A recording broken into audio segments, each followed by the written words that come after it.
Hi everyone, welcome back to my channel.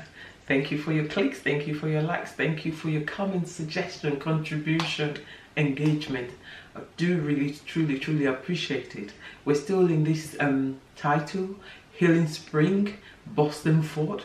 The Lord will heal us, the Lord will help us. Today we're going to go a bit further as well. In the last few weeks we've looked at least three main points on how to move forward, on how to heal holistically, on how to enjoy our healing and the springing forth of healing. Today we've looked at reflecting on our past. We've looked at accepting what we cannot change, and the last time we looked at allowing our past to transform us. Today we're going to look at something that I've said: allow yourself to feel.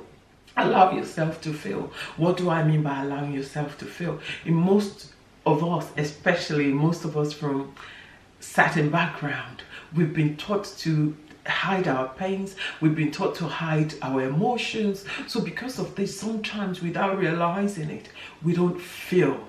Or should I say we feel, but we hide it. We feel, we don't want to let everybody know we're feeling. We feel, and we don't want anyone to know. We are all guilty of this. But I am saying to you, for healing spring to be complete, for our healing to be complete, for our emotion to be healed properly, we need to allow ourselves to feel. When we allow ourselves to feel, emotions are able to be released. Because sometimes when we don't release emotion, we don't heal mentally, we don't heal physically, we don't heal emotionally. And because all of these things are bottled up, that is why sometimes unknowingly to us individuals, we burst out. So rather than bringing out healing spring, which would have come from actually showing emotions and feeling and actually making ourselves vulnerable, we burst forth in the other way, which is the negative way. Sometimes which care is not taken, becomes like a mental outburst, and sometimes the outburst will come in the most similar little way. Why?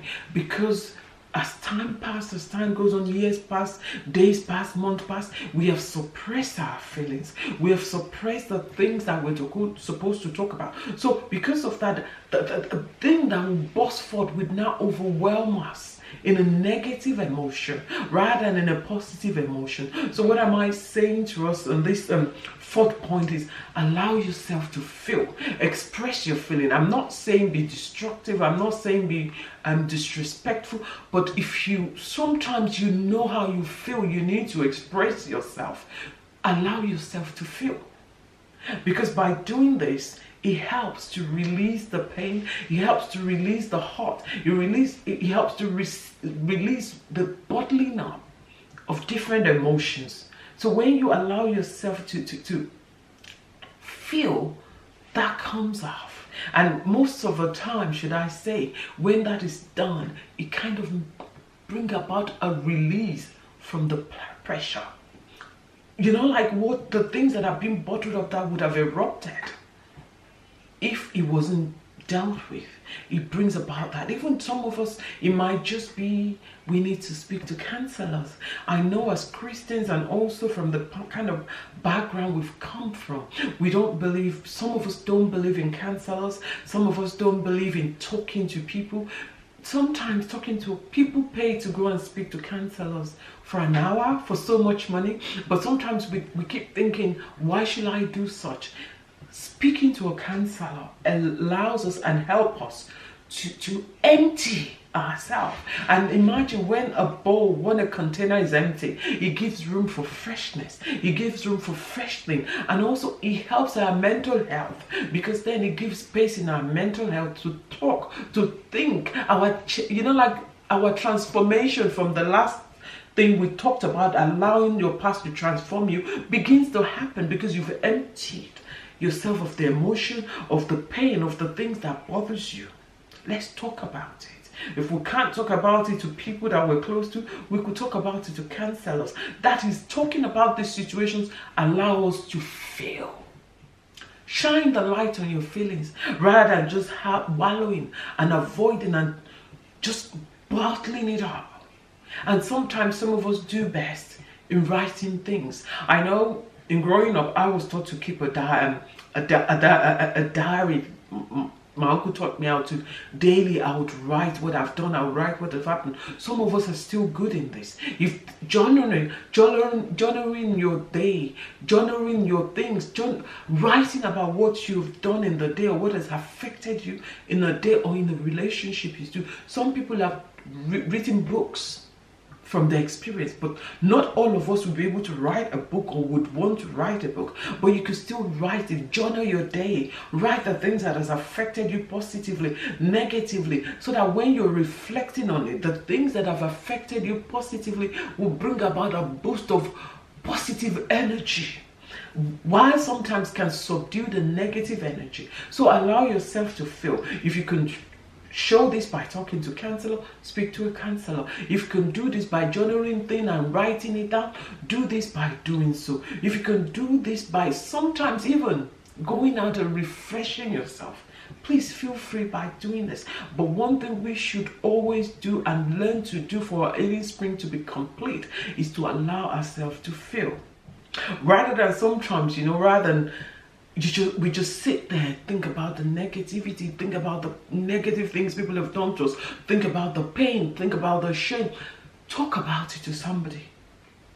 And if you can't talk about it, have a journal, write it down.